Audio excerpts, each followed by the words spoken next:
Can everybody hear me? We are about to get started, so if you could please take your seats so we can get started. Thank you. Can't hear me. Speaker, microphone on, please. Okay, can everybody hear me? Can you hear me?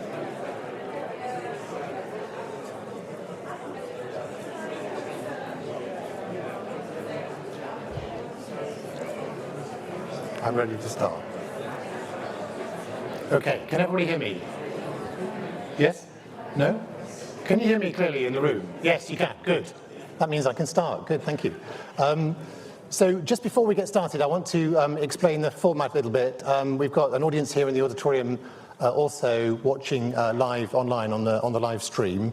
We're going to hear from our chief economist, Beata Javorcik, first, and then we have a very strong panel, distinguished panel of guests who we're going to have a discussion with on this topic.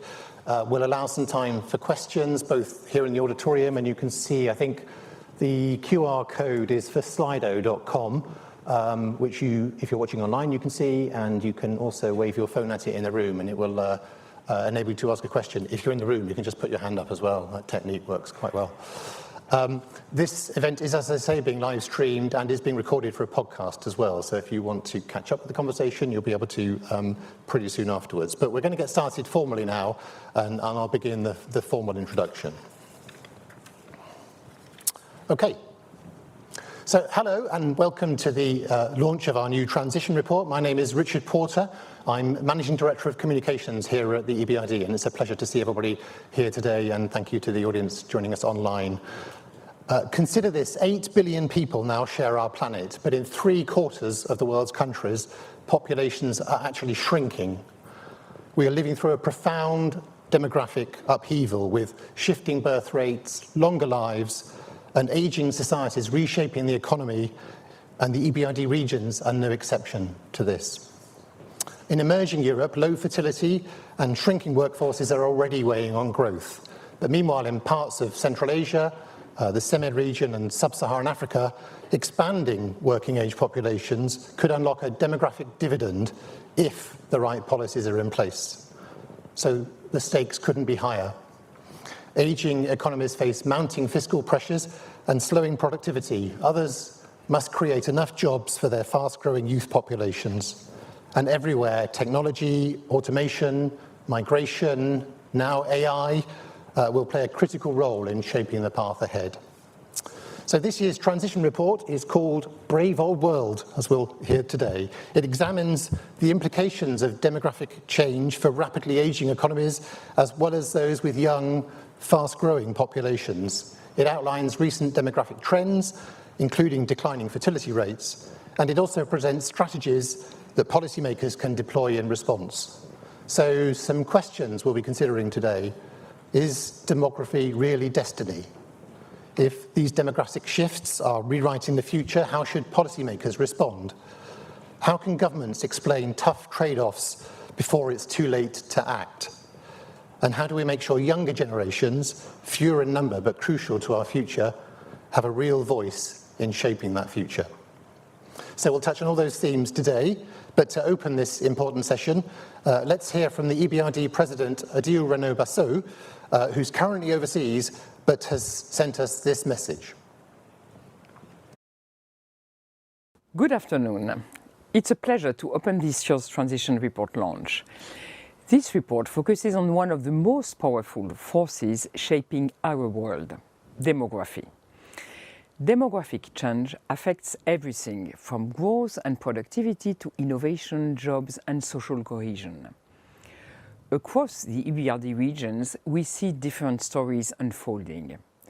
Some countries face aging populations and shrinking workforces. Others, particularly in sub-Saharan Africa, are experiencing rapid population growth. Migration and shifting social norms add further layers of complexity to this landscape. Understanding these trends is vital for the EBRD's work. Demography shapes the opportunities and challenges our clients face, from demand for infrastructure and housing to the need for skills, inclusion, and sustainable public finances. This year's report will help us guide our investments and policy engagements to better support our countries. One crucial factor is the interplay between demography and technology, especially artificial intelligence. AI can help aging societies maintain productivity and offer young economies new paths to prosperity, but only if people have the right skills and the chance to fulfill their potential. Ultimately, this report is not just about numbers and projections. It is about choices. How we respond to demographic shifts will determine whether they become constraints or opportunities. Thank you, and I look forward for today's discussion. Thank you. So, constraints or opportunities. First, we're going to hear from Beata, as I mentioned, our chief economist. If you could come to the stage, please, Beata, and we'll hear your presentation. Thank you. Well, thank you, Richard. Good afternoon.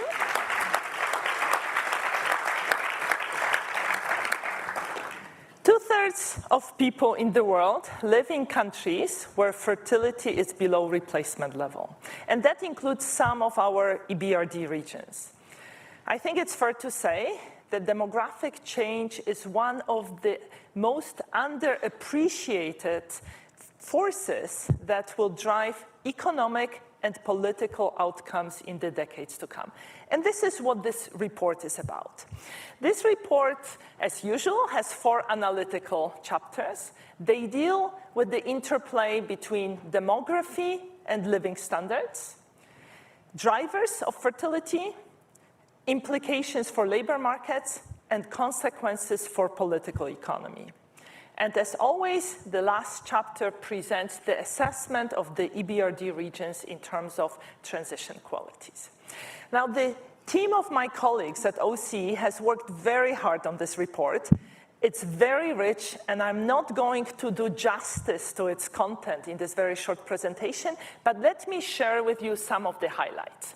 So starting with the first chapter on the interplay between demography and living standards. When you look at advanced economies, they have been aging quite rapidly since the mid-1970s.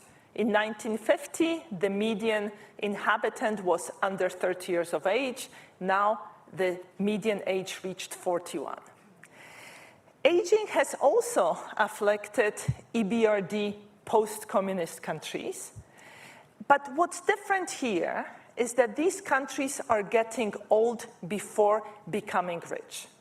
The median age there is now 37. When advanced economies reached that median age, they were 4 times richer than EBRD post-communist countries. CEMET is our younger region, but even there, you see signs of aging. And of course, our newest region, Sub-Saharan Africa, is still very young with the median age of 18.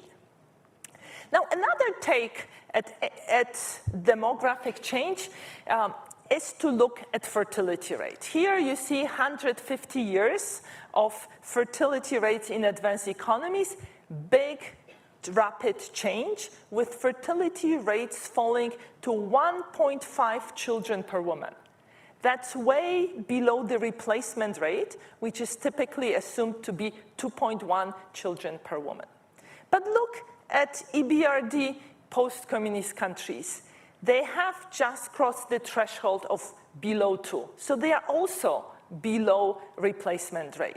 And that means that unless there is migration, both advanced economies and EBRD post-communist countries will be shrinking in size.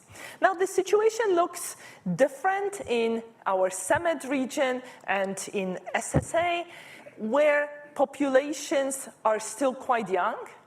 These regions have the opportunity to enjoy the demographic dividend, but that window is fleeting as well, because you see that fertility, even in those regions, is going down.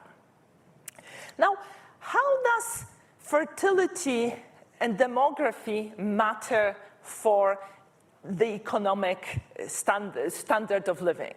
Well, if the workforce is shrinking, the size of the pie produced by workers becomes smaller. But because the population size, which includes a lot of elderly, a lot of dependent, is not shrinking as rapidly as the workforce, that ever smaller pie is divided over a large number of people. So that means that this downward demographic trend will lead to a fall in the living standard. And you already see that in Western Balkans, in Central Europe and the Baltics, demographic headwinds are taking a toll on the living standard. While in Central Asia, in SSA, in some Caucasus countries, the opposite is true. Now, in the next quarter of a century, these demographic headwinds will become even bigger, shaving on average 0 percentage point from growth in income per capita. How do you deal with this? How can you counteract these negative implications of demography for the standards of living? Well, the obvious lever governments can pull is migration. And here you see two scenarios which show the required net inflow, net rate of migration that would be able to compensate for those demographic headwinds. Under one scenario, countries invite guest workers who come alone, work, and then leave before retiring. Under the other scenario, migrants come with families, which means that they come with dependents who don't join the worker force immediately, so a bigger inflow is needed. But even under the guest worker scenario, the inflows that would compensate for demographic headwinds are large. They are on the order of 1% of the existing population annually. And these are much bigger inflows relative to what our countries have experienced historically. And those historical inflows are depicted by white diamonds. So this scale of migration that would compensate for demographic headwinds is actually probably not feasible politically, and it is comparable to what have been observed in countries, in advanced economies that have been among the most open to migration in the past. Okay, so what about another lever, AI? Everybody these days is very excited about AI. There's a whole range of estimates of what AI will do to productivity. So in this report, we considered two scenarios, an optimistic scenario, a sort of less optimistic scenario. But even under the optimistic scenario, AI alone will help, but it will not solve the problem. So let's look at another lever governments can pull, policies in the labor market. So these white diamonds show you the employment to population ratio currently. The blue bars tell you where this ratio is going to be by 2050. So you see that many fewer people are employed in each of those countries. So what can we do? Well, we can increase female labor force participation. This is going to help particularly in Semet, in Western Balkans, where female labor participation is low. It's going to be much less helpful in Central Europe or the Baltics, where a large share of women is already participating in the labor market. So what can one do? Well, we can make people work longer. And that's something that is most likely the solution to the demographic headwinds. But it is not trivial to achieve that. Now, so far, I've been talking about countries facing demographic headwinds. But of course, we have Sub-Saharan Africa, we have Semed region, these young societies that can benefit from a large number of young people. But here is the challenge. How do you create jobs for these people? And as you see on this graph, in countries such as Morocco, Jordan, or Senegal, almost a third of young people, those between 15 and 24 years of age, are neither in employment, education, or training. It is quite a large challenge how to find jobs for these young people and how to benefit from this very favorable demographic situation. Now, let's think a bit about fertility trends, about the drivers underlying those fertility trends. As you see on this graph, people tend to get married later, and people are less likely to get married than they were in the past. So look at post-communist countries, at the millennials. Though millennials who are in mid-30s have roughly 2/3 of them are married. That's a much lower share of them than what was true of the generation of baby boomers. Now look at the right-hand side. These are similar statistics for advanced economies. If you believe that culture, social norms spill over from advanced economies to our regions of operations, then it's still likely that those curves will shift down and that fewer people will be getting married. Now, as people get married later, women tend to have children later. Look, in Croatia, the average age at which a woman has her first child has gone up by quite a few years. This is true in Kazakhstan, in Greece, in Slovenia. These are all these countries that have seen birth rates falling. Now look at the other end of the graph. Central Asian countries here, the change has been much smaller. And these are countries that are still enjoying high fertility rates. Because women tend to have children later, often they run out of time to have the number of children they would ideally have. So as you see in this chart, in middle income and rich countries, there is a gap between the number of children people have versus the number of children they would like to have. The opposite is true in the poorest countries of the world. There, people have more children than the ideal number. Now, let's think a bit about labor markets. Let's talk about AI and automation, right? No talk these days can be complete without a discussion of AI. AI as well as automation are going to have profound changes in the labor markets. And in this graph, you can look at those orange dots. These are jobs that are highly exposed to AI. These are jobs where AI has the potential to replace people rather than has the potential to make them more productive. So jobs such as telemarketers or travel agents are likely to disappear and be replaced by AI systems.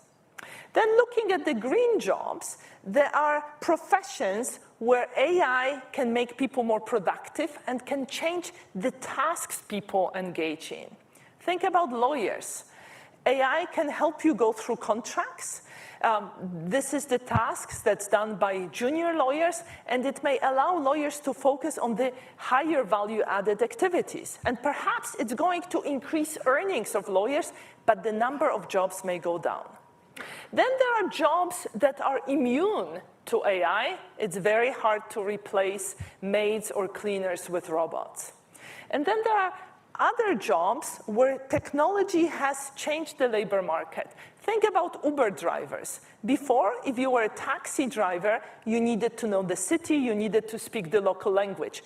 Technology means that neither of the requirements is true any longer. There was big entry into that profession, but at the same time, wages have gone down because it has become much easier to enter. So what we are going to see are very profound structural shifts in the labor market. Moving on, let's think about political implications of demography, and they are quite pronounced. Now remember, I talked about the levers governments can pull to counteract demographic change. Migration was an obvious one, and yet it's going to be very difficult politically because people in EBRD economies in the EU have become more hostile to migration. Moreover, what we show in the report is that as people age, they become less favorably predisposed to migration. So aging is going to exacerbate this problem. Now, what about AI? Actually, in many countries, people are quite ambivalent about AI, with minority of people believing that the benefits of AI outweigh the risks. And again, as societies age, people become more risk averse, so this skepticism towards AI may only be exacerbated. Finally, pensions. Well, on the horizontal axis, we mark the share of respondents in each country who believe that the government should spend more on unemployment benefits.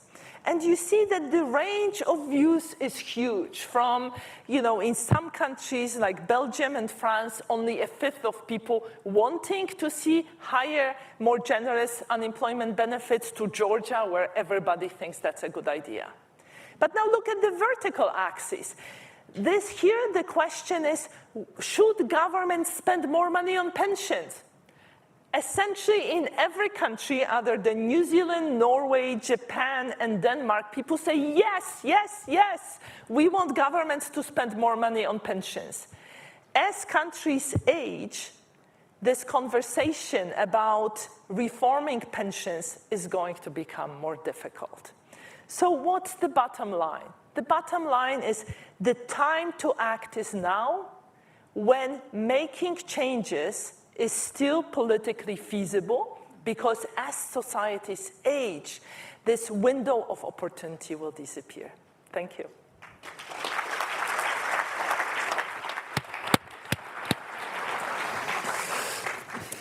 Well, thank you, Beata. Absolutely fascinating and great presentation. Thank you so much.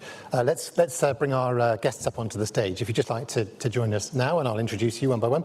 We have Dr. Nicholas Eberstadt, Henry Wendt Chair in Political Economy at the American Enterprise Institute, Professor Sarah Harper, CBE, Clore Professor of Gerontology at the University of Oxford and Director of the Oxford Institute of Population Aging, and Eghosa Omoigui, Founder and Managing General Partner of EchoVC Partners. I promise not to mangle his name, I've already done it, but anyway. And of course we have Beata Javorcik, Chief Economist for the EBRD. So we're going to take some questions, as I said, at the end of the discussion.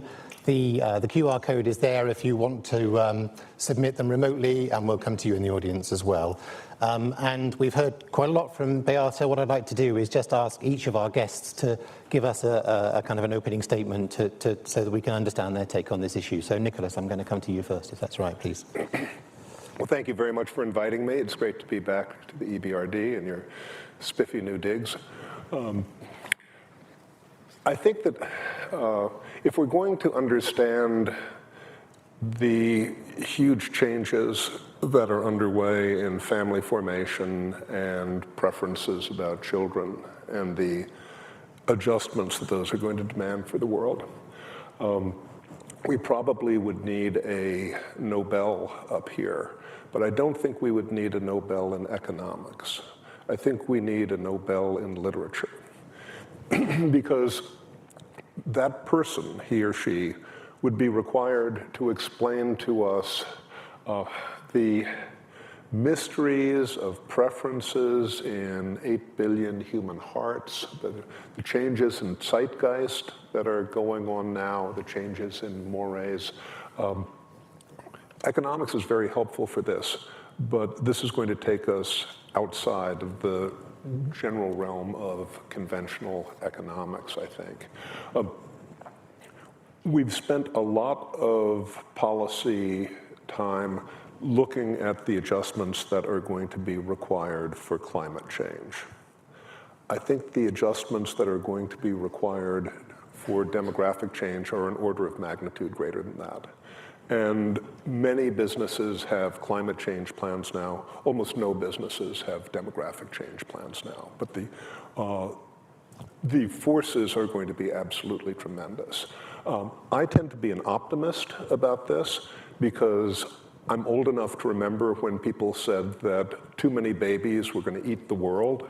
And we've got 3 billion more people now than when Paul Ehrlich was warning that India was unsavable, and the world's richer, better educated, less poverty, better fed than it was back then.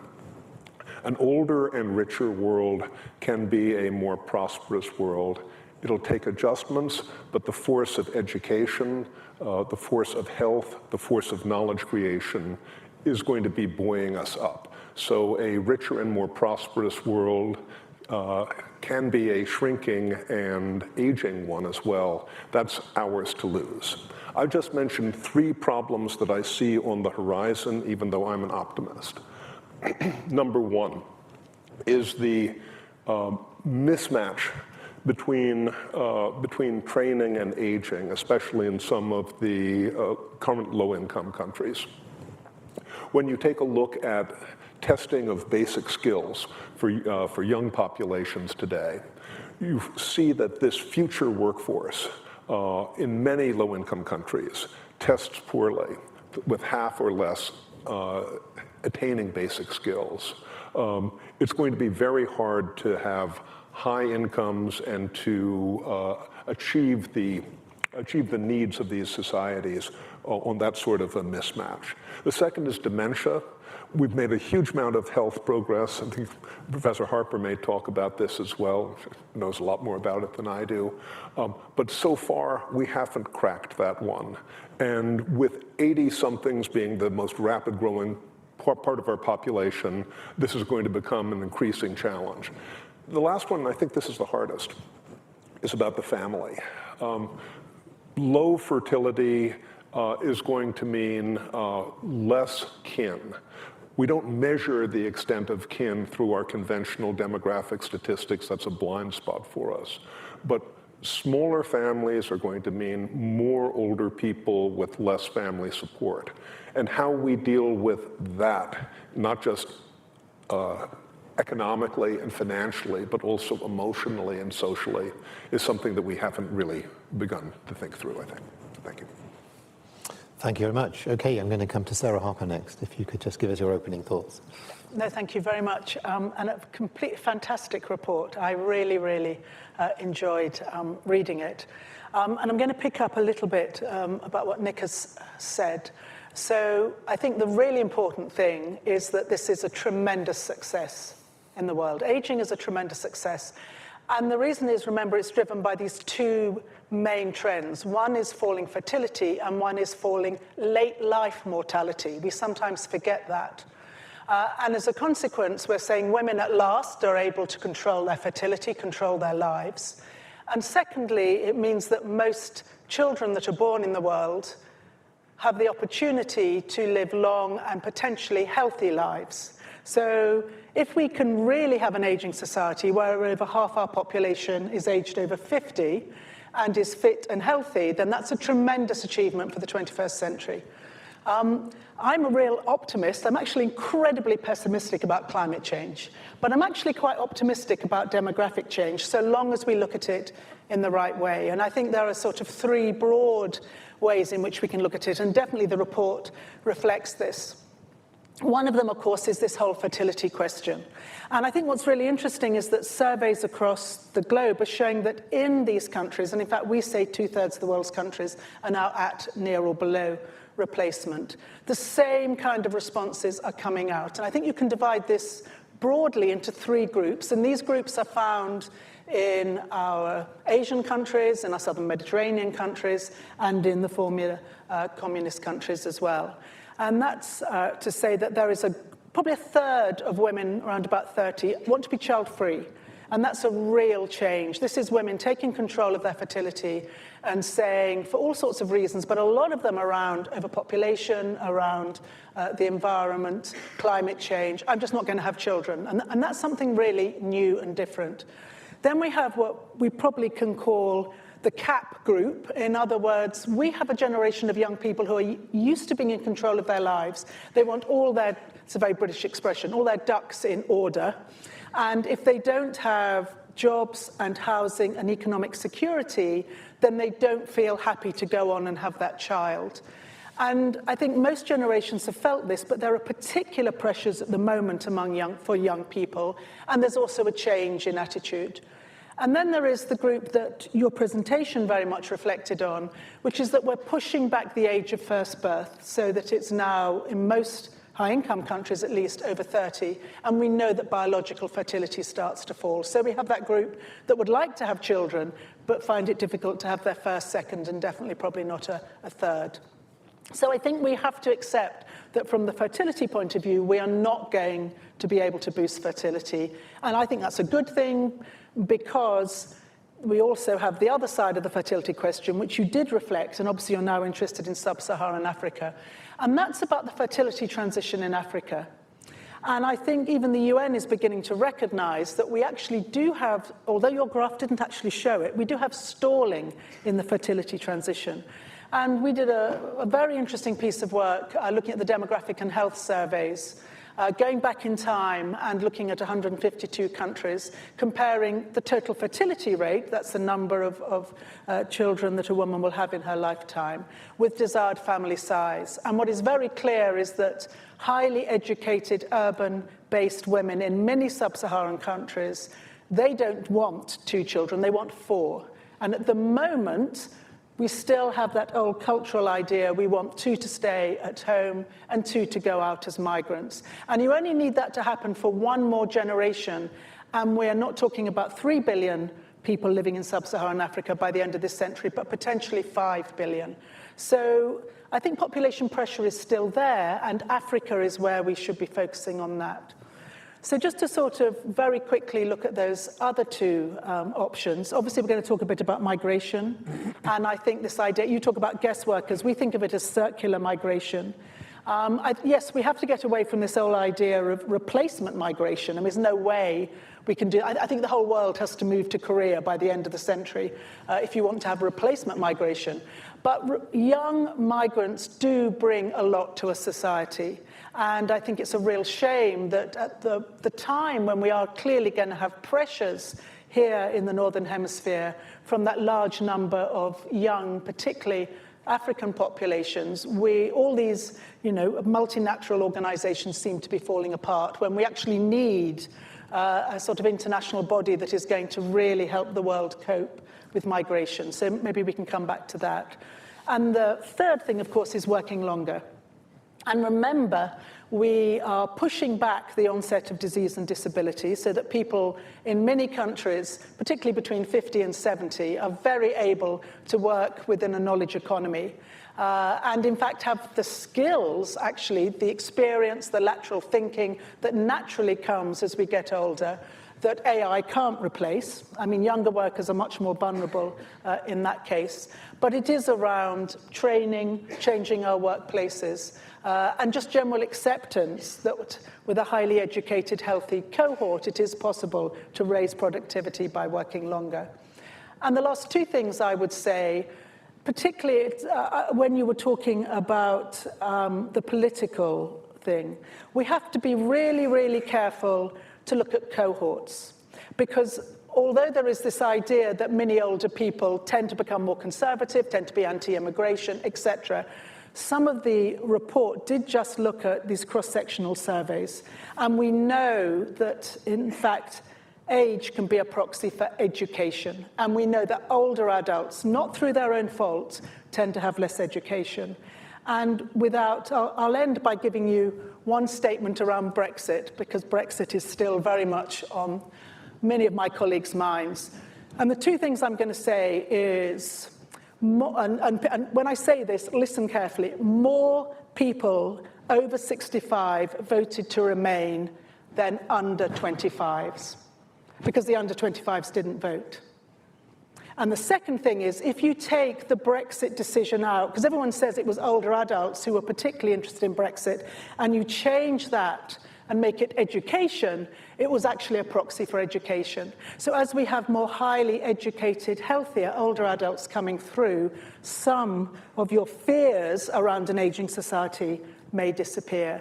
But unless we get this right, that growing group who are in their 80s and 90s have been kept alive probably through pharma, as well as hopefully increasing medical interventions and general lifestyles. They are not going to be able to be looked after, even if we're working till 70, and even if we have immigration. But I thought that was a fantastic report. Thank you. Thank you very much, Sarah. Fascinating. Okay, I'm going to get to Eghosa next, both for a VC perspective and a Sub-Saharan Africa perspective. Please. Great. Thank you very much for having me, and thanks to Beata and the team for a fantastic report. I got to read it a few times. It's 164 pages, if you wondered. And so, quick backdrop. So I manage EchoVC. We're an early stage venture firm, and we're focused on, primarily on the African markets. Our entire thesis is about backing underrepresented founders focused on underserved, invisible markets. And the concept of invisible markets is actually a very interesting one, because pretty much everything you see in Africa is 99% invisible and 1% visible, right? Which means that when you're designing products and services and solutions for the market, right, it does require that the best founders, are able to see and will these new scenarios into existence, which can be very hard for people who don't have that insight to be able to figure out. So one of the key things about, I loved about this report, The Brave Old World, was just pretty much how it was two sides of a ledger, right? You had sort of old or emerging Europe and what was called sort of the gray economy, a gray wave, and you had calcification, and you had backwardization, and you had risk aversion. And then on the other side, you had my world, which is Sub-Saharan Africa. It's a young, full of energy, really sort of packed full of kinetic energy, if I would sort of describe it that way. And what we would probably sort of arguably say is the engine room for the global workforce for the future. Now, if you think about kinetic energy, you're saying, look, what we have to do as a team and as a group is to harness it and direct it. And I consider that, the ledger, to be the greatest two-way arbitrage opportunity ever created, right? And that means that we have to have, one, a recognition of the blind spots that we have, one of which is that if you think about the funding ecosystem, a lot of these markets are not being funded by local investors, by local capital, which then means that the international capital brings its own blinders, its own signals of recognition, of acceptance, of value, of validity. And that means that a lot of the local founders who we consider to have non-consensus insights into the market get left behind. Now, what that means also is that, and I've mentioned this somewhere else, that when the Fed catches a cold, Africa has pneumonia, right? Because, treasury rates go up, and everybody can't spell Africa anymore, right? And so one of the things you start to think about is, okay, so how do we solve that? And so these markets continue to be, one of the key themes we talked about, extremely anti-fragile, right? They thrive in chaos and volatility. We used to make fun that some of our founders, if we took them to Palo Alto, they'll be completely lost because things work. And they don't actually have to do anything to make things work, right? But that's also the power that sort of gets harnessed in part of this kinetic energy. And what we consider to be the best investments now are what we call MOIC, but multiple on invested and impactful capital.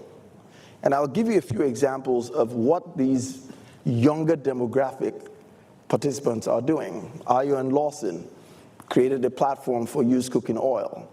Why used cooking oil? That's strange. But in our markets, people take the used cooking oil and dilute diesel and then eat oil with it. So you take the used cooking oil out of the market, you refine it, it becomes biofuel. 2 founders doing their thing. Lulu builds the largest animation platform for kids and family.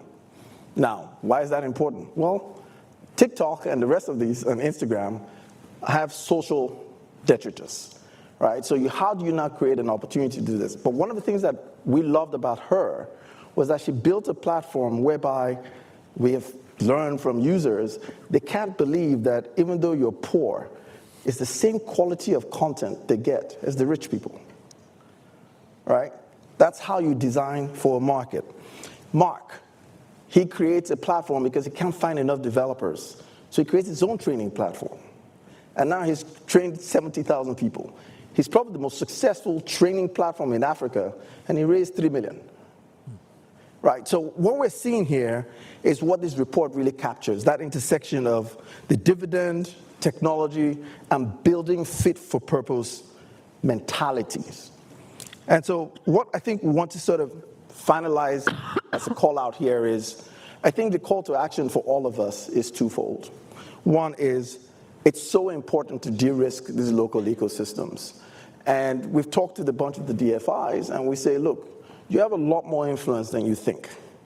You can drive, you can shape, you can sort of really eliminate what prevents these founders from sort of creating new value. And the second is to really focus on building up these founders. You know, there's a reason we have a hypothesis that we cannot have large companies in Africa because they have an indescribable burden to be both a private company and public infrastructure. And those two things don't go together. And so one of the things I want to say is we're voting with a capital.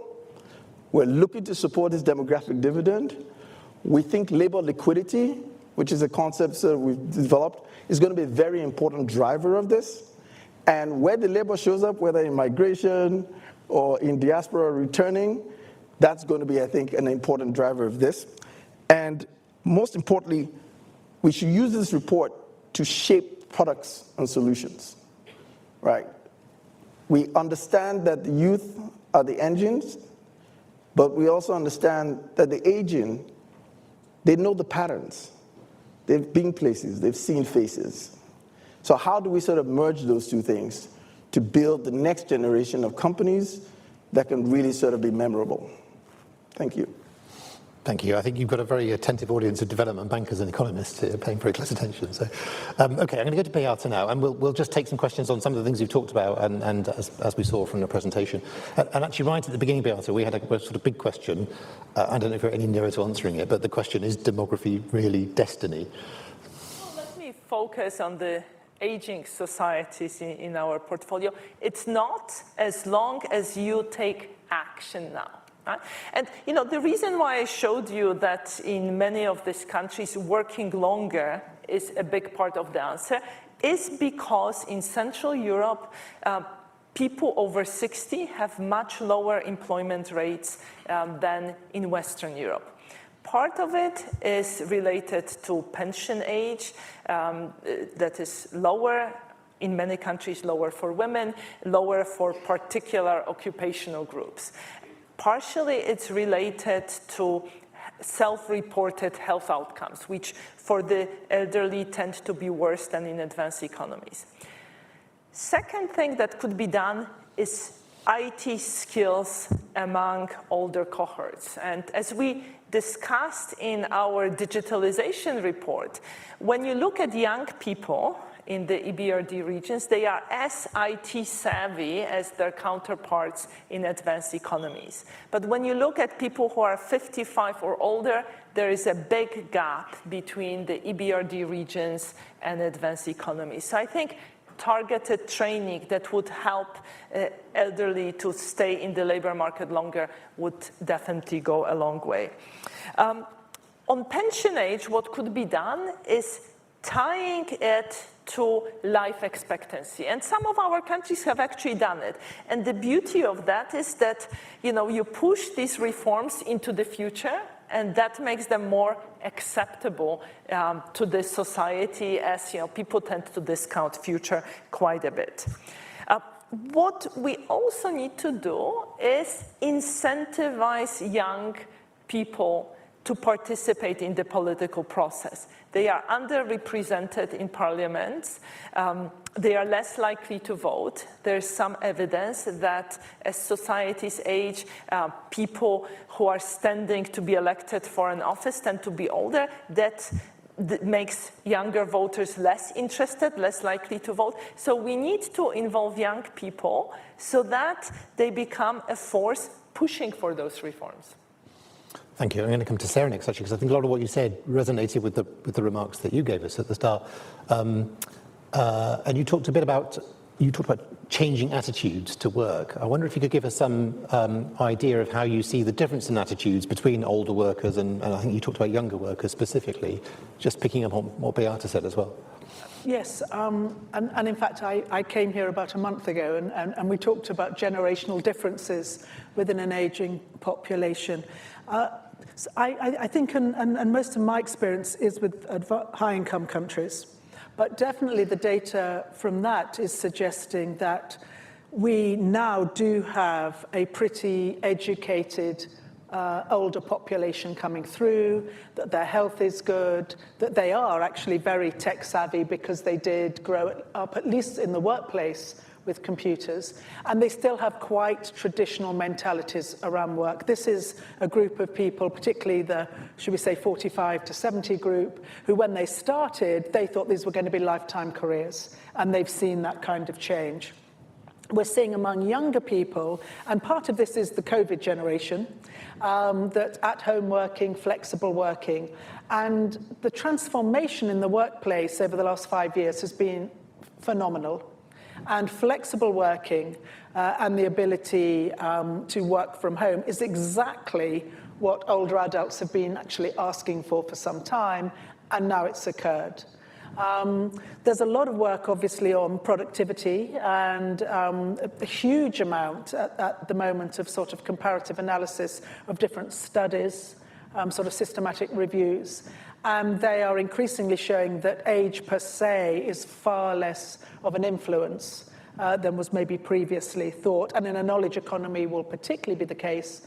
And really interesting work that's coming out in both the US and UK, which I'm sure Nick knows about, which is the very low productivity at the moment of the under 25s. Whether this is a specific cohort, whether it is because of the COVID generation, whether this is a new generation of young people, and in the same way that younger women are saying, actually, I'm going to make decisions about not having children, we're having people saying work-life balance is incredibly important to me, and my commitment to work is not what older generations have.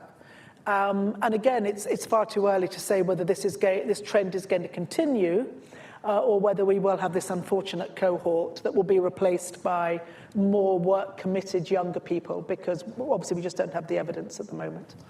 Yeah, so fewer younger people who are less productive, that's what you're saying?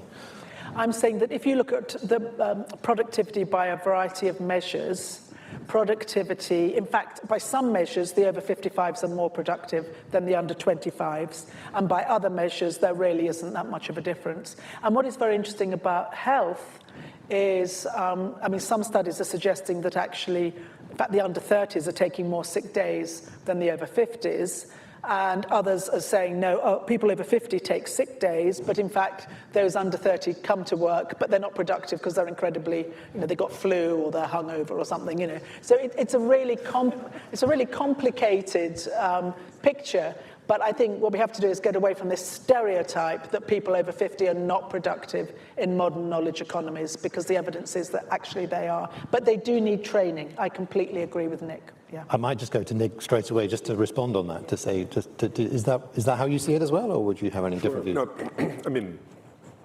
you've tracked what's going on in my country. I mean, one of the things, I don't want to make this all about the United States, but one of the peculiar things in the United States has been the flight from work by younger people. Since the 1990s, the labor force participation rates of 20 to 24s has gone down, not up. There's something in the US that we call a Gen Z stare. If you haven't heard of it, Google it. It speaks to other things as well. I mean, some of this I think is just going to work itself out. I mean, I don't think that this is something that we should think of as being fixed in concrete. People are flexible, they respond to opportunities, they respond to pressures, and I think there's an enormous amount of potential for young people all around the world. But what Sarah has pointed out, and what I'd forcefully agree with her about, is that there's tremendous potential for older workers as well, just as the report says, just as you've said. One caveat that I would put in there, and we've mentioned this already, is training. I mean, since I was at the London School of Economics in the 70s, people were talking about lifelong learning, right? And it's still a slogan. You know, I mean, you're going to have to operationalize it if it's going to generate the returns that we've hoped for 2 generations. Okay, thank you. Let's stay on the topic of young people, and I wanted to actually, again, picking up on something that Sarah said about the size of population growth in sub-Saharan Africa potentially. I had, the question I was going to ask you, Eghosa, was about sub-Saharan Africa will add nearly 1 billion people to its working age population this century. I think maybe 2 billion people was a possible estimate. What do policymakers and investors, many of the kinds of people in this room, what do they need to do now to make sure this youth bulge becomes a source of innovation and employment in the future? You know, a few years ago, make that 8 years ago, we did some internal analysis for Nigeria, and we realized that we needed to be generating about 770,000 new jobs every month. You know, just after you netted out child and infant mortality. And I think if there was one takeaway from that was that we needed it to be infused with a greater sense of urgency. Right now, question is, what should policymakers do? Well, there's not a lot of job generation that's happening except really in the private sector, right? And the biggest issue, I think, is that, people talk about, there are 2 concepts that I find a little maddening. One is this concept of leapfrogging, because people always say, oh, great, you get to sort of, capture the benefits of the next generation of technology without understanding why the prior generation existed and what that created as a baseline. But the second thing is that certainly in Africa, because you don't have a lot of the job creation that's happening, except maybe from the private sector, you have an entire cadre of reluctant entrepreneurs. And many of them, I don't think, want to be entrepreneurs. They want to have basic jobs, go to work, do the 8 to 5, come home, raise your kids and the like. But because they don't have what we've sort of realized, they lack optionality. And so they now sort of figure out wherever to go hustle. And so you find a very high hustle quotient in these markets, but not a lot going on. And we've seen that in the private sector, you're finding a lot of jobs. So for instance, our used cooking oil waste portfolio company, they're projecting they can sort of, power 2 million. Now, why is that? That's a big number. Is that real? Well, if you sort of go around and figure out how many people are waste collectors in Nigeria, it's probably 3 to 5 million. And they make about $2 to $3 a week. Right? So you are able to now sit down and say, look, they may never want to learn how to code. And that's what it is, and that's fine. I think accepting that certain people are just fine, what they want is optionality and greater income to power the optionality, should be part of what we want to do. But there's also another cadre that have gone to school, right, and want to be able to sort of do better. And for those, we should now think about creating parallel systems right? Right now, a lot of the mentality for policymakers is there's a path, which is you go to elementary school, you go to high school, then you go to college.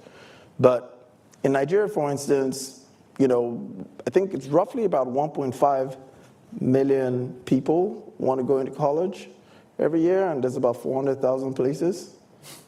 So, and then you just keep carrying over, very similar to what you do. So you now have a very large number of displaced people.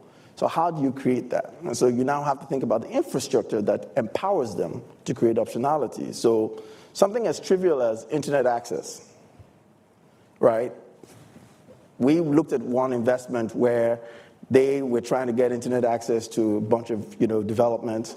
And then, the parents were saying this was crazy, that they thought the kids were going to be using that to watch free Netflix. And no, they were actually on Khan Academy, right? And they're doing that on their own, right? So I think a lot of what this needs to happen, I think, from policymakers is create that enabling environment for these entrepreneurs to build and deliver these products and services, right? And then start to empower people to think about what the next stage of life should be. Because relying on the government to create jobs is not going to create anything, right? I mean, they already have their own difficulties as it is. So it ends up being on the private sector. What I would like the governments in Africa to really focus on is the infrastructure, right? To socialize the costs of infrastructure. So that burden does not fall on private sector participants, because like I said, it completely limits how big they can be. So socialize the costs, and then we can now sort of talk about dividends. But we can't until we figure that bit out. Okay, thank you. Maybe Beata, come to you on the topic of innovation as well, and perhaps widening it beyond just the sub-Saharan Africa region. How do you see this, the importance of innovation in this context? Well, so for an economist, innovation is the holy grail, right? You have more researchers, more ideas, productivity is going up, the standard of living is going up. Now, with a shrinking society, the opposite is happening. You have fewer people working in innovation, fewer ideas, and therefore the productivity growth slows down. And that's one concern among economists about negative demographic trends. Now, in our countries, we have yet another challenge. Many post-communist countries for the past 30 years have been catching up by investing capital and importing knowledge. Now they need to change their model of growth to grow based on their own innovation. And that is quite hard. If you look at patent application, none of the EBRD countries is in the top 20 globally when it comes to patent innovation, right? So innovation is something that's needed. We talk a lot in Europe about it. We talked about it in the context of Draghi report, in the context of venture capital. That's one area where policymakers need to pay more attention to. If I may just throw something in, certainly from the precept of sub-Saharan Africa, I used to make this joke that, when you look at sort of some of the very cutting-edge technology, like self-driving, right? You brought a self-driving car like a Waymo to Lagos. It will drive itself to the airport to leave. Because there is no way they could understand the traffic patterns and just how people drive or why they drive, right? And so what I always use, in every joke, there's sort of some real kernel of truth, is that there is the customization of advanced knowledge for these local markets, right? And it's one of those invisible opportunities as well, right? So yes, Waymo works in Phoenix or in San Francisco because the traffic lights work and people obey traffic rules. Okay, how does it work in Lagos?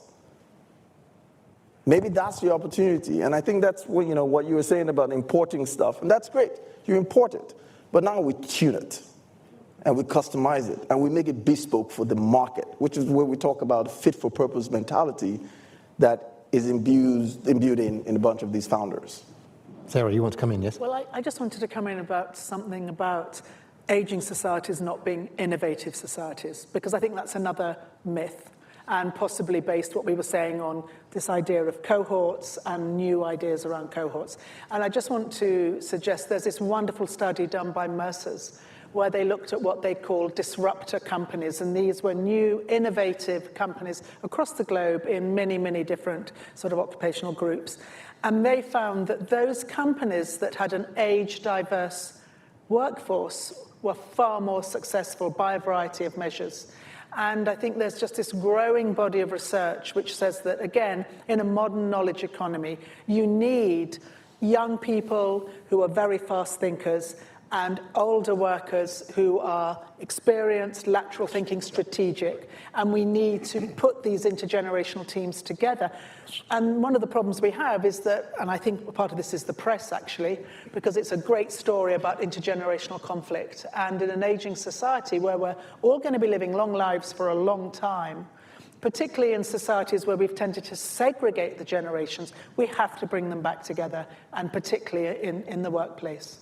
Well, the basic economic argument is more about arithmetic, right? If you believe that in every society there is a certain percentage of people able and interested in becoming innovators, as the numbers shrink, fewer people are engaged in that, and therefore you have fewer ideas. But you're talking about 8 billion people on the planet, possibly 10 billion, possibly 12 billion, and yet when probably most of us were born, there were only 3 or 4 billion.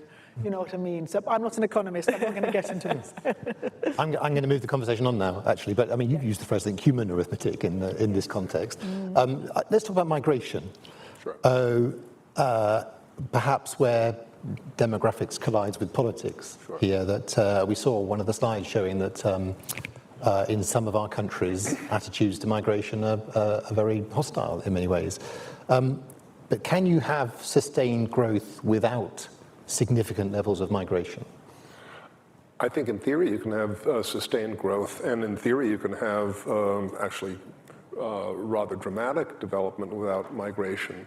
The kind of like one of the test cases of this was the United States between 1950 and 1973. We've got this myth that we're a nation of immigrants in the United States, and over the long run, that's kind of true, but we've had a few little exceptions, like the shutdown of immigration between the 1920s and the mid-1960s. The golden age of economic growth in the United States was from 1950 to 1973. We've got a very different society now, and if we didn't have immigration the way that we had then, I don't think that we would get a replication of that golden age. There's an awful lot of scope for win-win in international migration. And part of the wicket that we're stuck in right now is that we haven't really parsed out where the win-win portions are, I think.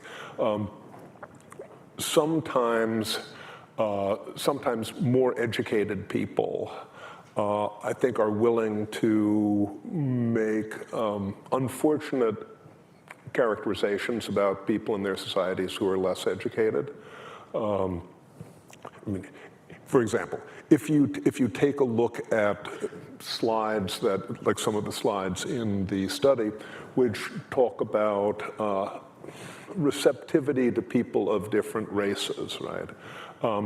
That's only one of the questions that you could have asked about some of the migrants. Not a lot of work has been done in Europe about the net budgetary burden or benefit of migrants from different countries. The Danes, God love them, have done some of this work. The Danish Foreign Ministry has done some of this work. They've found that for a group that they call the MENAPT, and this is like the glories of English as a second language. They can come up with something like MENAPT. It's Middle East, North Africa, Pakistan, and Turkey. That the people in Denmark from MENAPT at no point in the life cycle are contributing as much to the public fisc as they're taking in public benefits. So when you say, if you had alternatively said about the question, Are you worried about people who are going to be putting more of a burden on your public benefits than they're going to be contributing? Then it wouldn't look quite as ugly as asking the question that way is. I mean, what I think we need to do for the future is figure out where the win-win space in societies are. And there's a very, very large area there.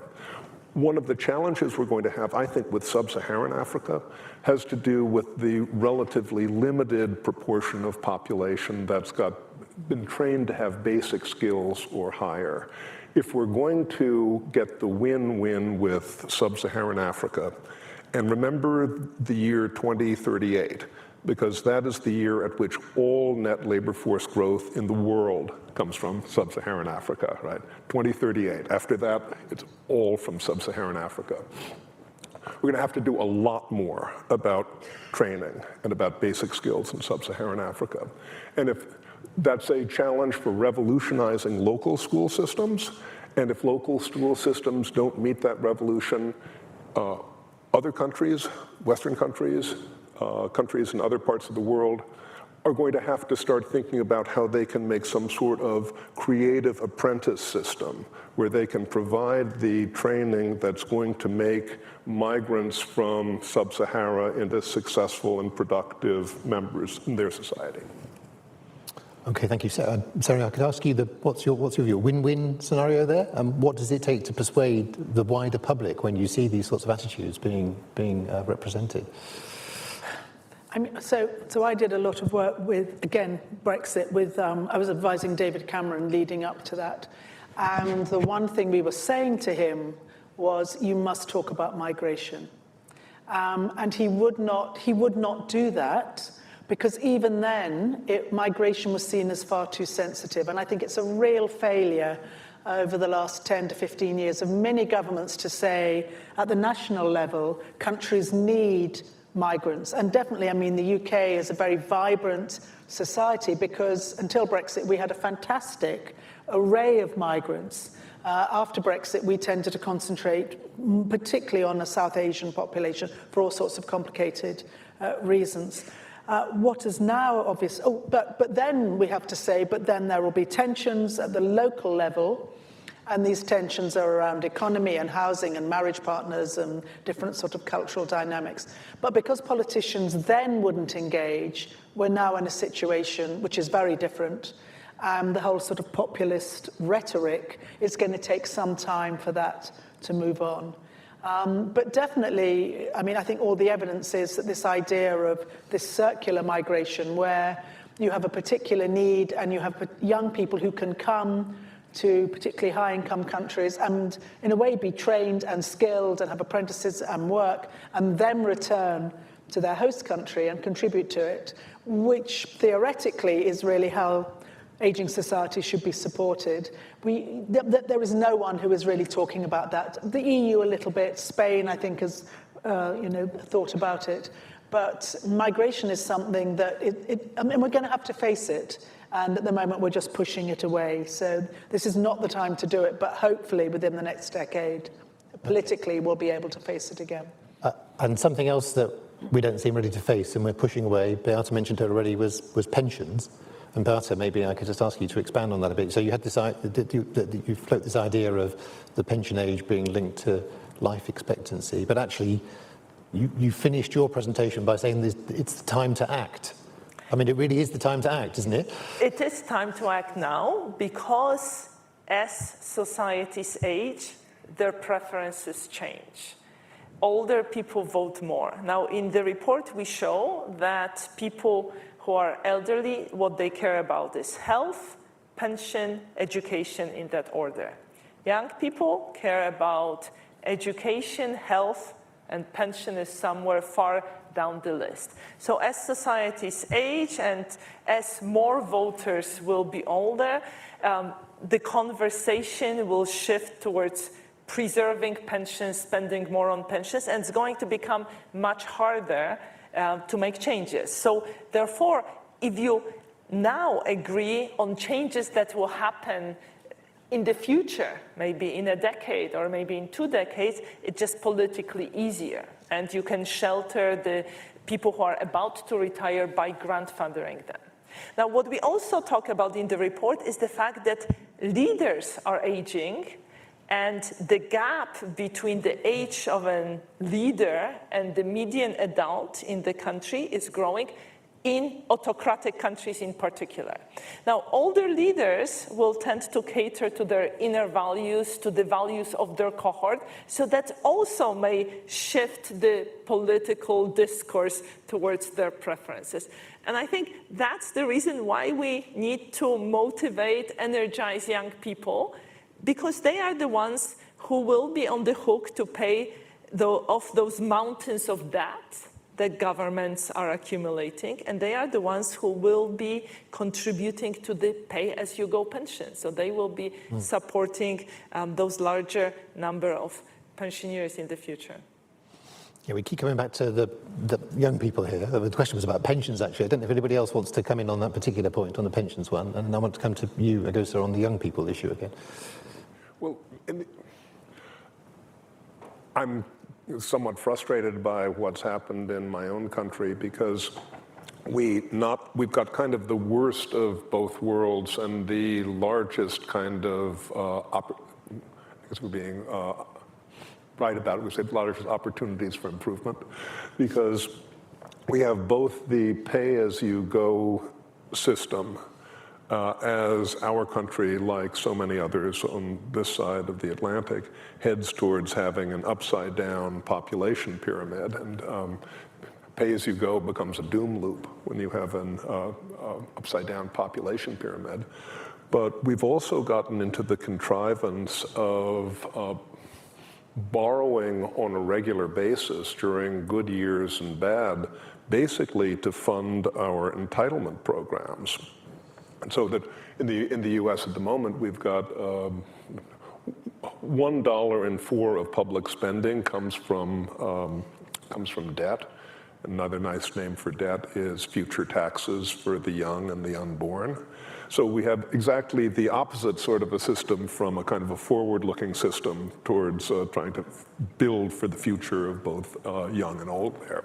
So that is just completely unsustainable. And in any sort of aging world, budget discipline at both the national level and the personal level becomes increasingly important and increasingly costly if it's avoided.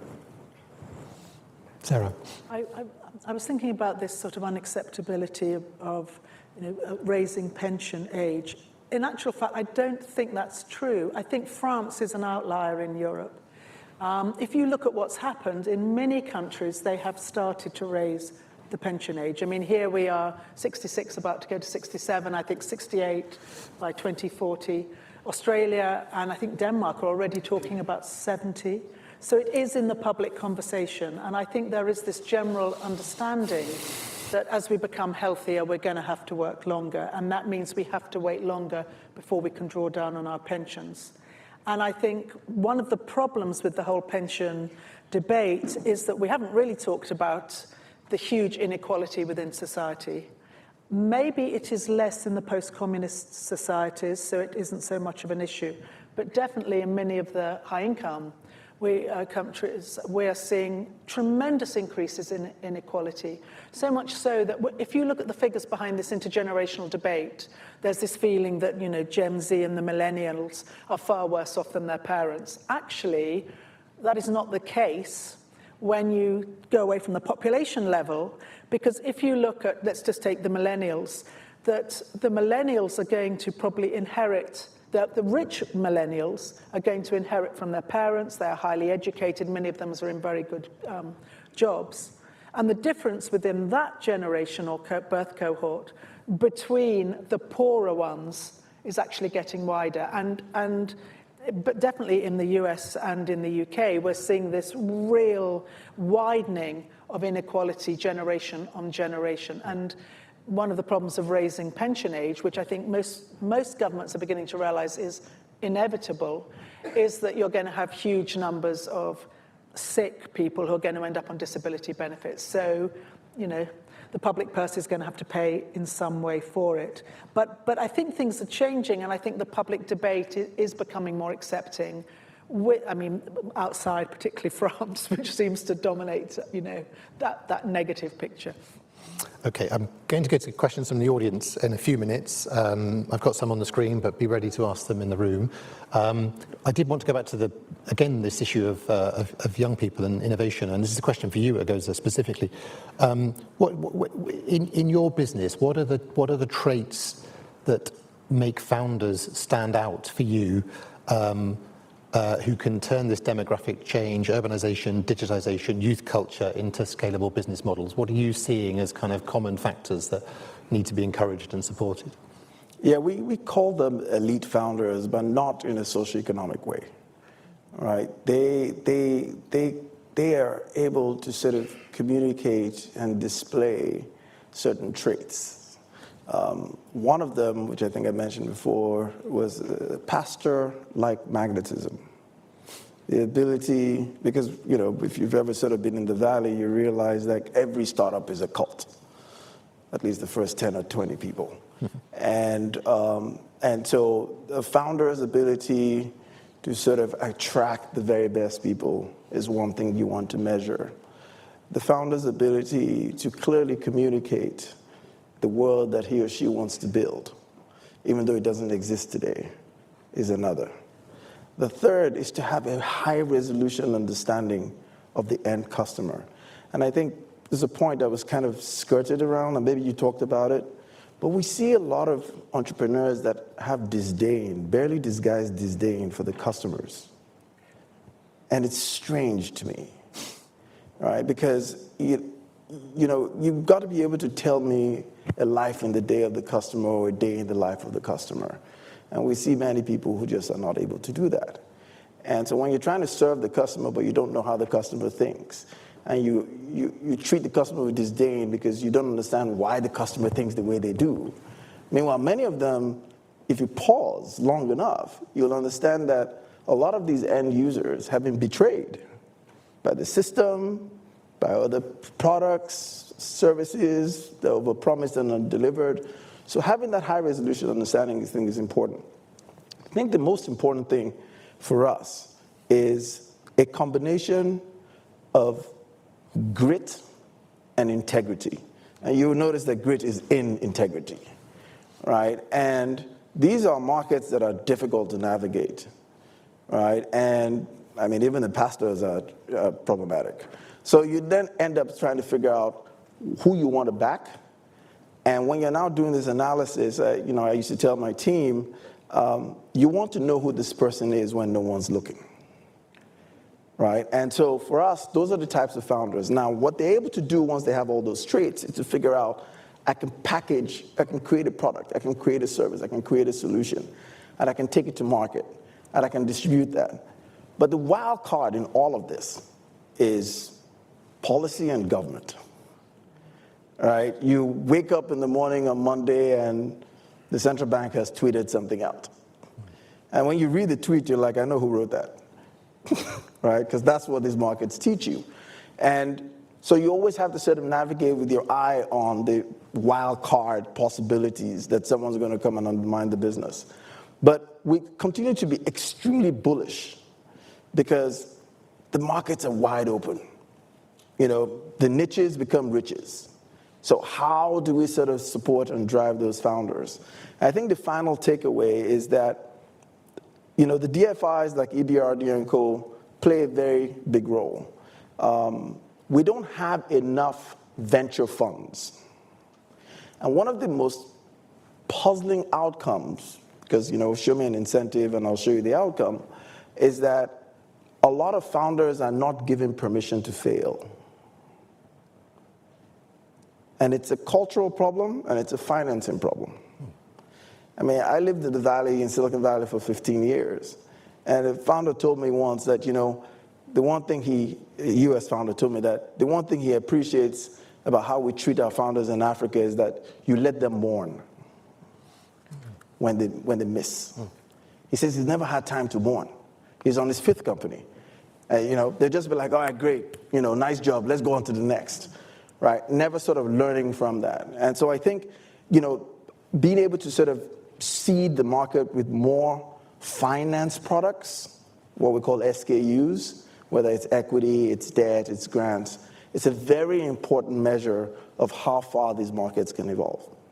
Okay, thank you. Well, let's hear from some questions from the audience, and I'll try and cluster them together. If you just would like to put your hand up in the audience if you have a question you'd like to ask, and somebody will bring a microphone to you. In the meantime, I've got I actually can't see very well in here, it's so bright. Does anybody have their hand up? No, okay. Well, I've got plenty of questions online that have come in. Tamash says, I'm going to put this one to you, Sarah, because of something that you said. The question was, are there good examples for subsidizing fertility? And the reason I'm putting it to you is because right at the start you said we're not going to be able to boost fertility, and that's a good thing. So maybe, Sarah, if you could just take that question. Are there good examples for subsidizing fertility that you've seen? So in other words, using financial incentives for women to have children. Yes. So there are numerous examples where governments have tried.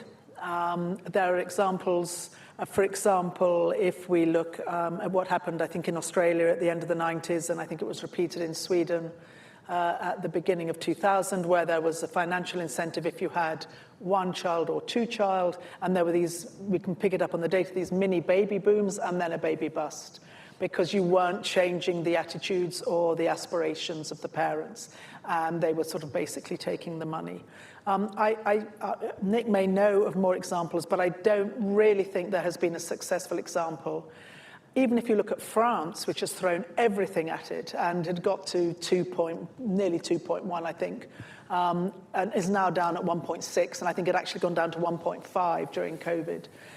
So that has tried really, really hard, giving a variety of practical sort of incentives. What has worked to a certain extent are the broader things like providing childcare, gender equality in communities and in the workplace. One of the reasons why the Scandinavians have kept their fertility higher than the rest of Western Europe.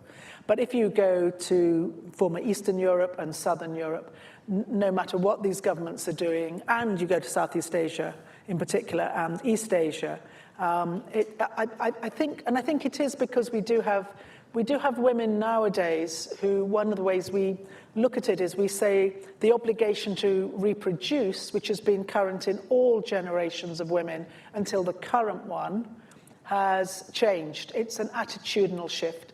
And young women now, for all sorts of reasons, they believe they can be an adult woman without having children. And I think it is that generational shift that has now happened. Prior to that, most, I think, young women thought, well, having children was probably, if they could, part of being an adult woman. So we really have got some very, very different attitudes. And therefore, from a policy point of view, the important thing is that third who would like to have children. But they want security of job, they're worried about housing. It is a generation that is used to being in control. And because of social media, I think that's one reason why we're seeing it across the globe. And that is the group. We need to make them feel that they can have children, that in a way society will support them, and that women in particular will not be penalised in the workplace. There will be good childcare, and they will have the houses and the jobs. But also, as I say, I do think it's a good thing that, I mean, just because I look at it from a sort of climate change environment, that, you know, we thought we were going to stop at sort of 9-10. The UN is now saying, well, we may well possibly go over that again. And given climate change, given ecosystem pressure, you know, we're talking about another maybe 2 or 3 billion on the planet. And so I actually think we should adjust to a low fertility society. Okay, thank you. Nick, can I come to you with a different question? This is asked by Luis Lopez. How can the extension of working lives balance the effects of population aging without compromising workers' quality of life?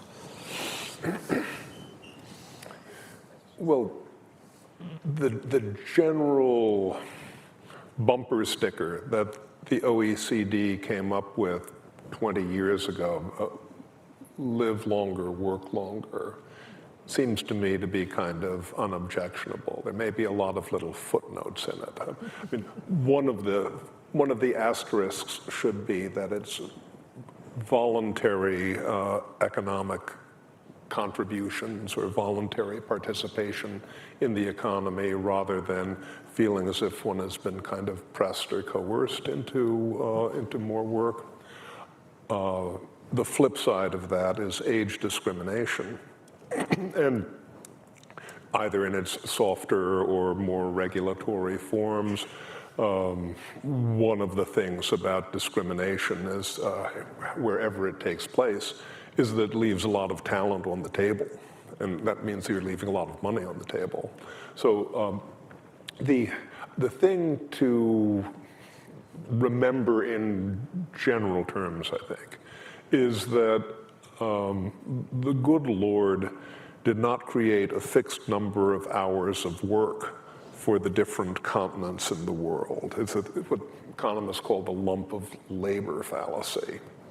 That if older people are still working, that doesn't mean that they are stealing hours of work from younger people, because the reason we've created so much prosperity in the world is that we've got a lot of win-win, a lot of productivity-enhancing dynamics in our modern economy.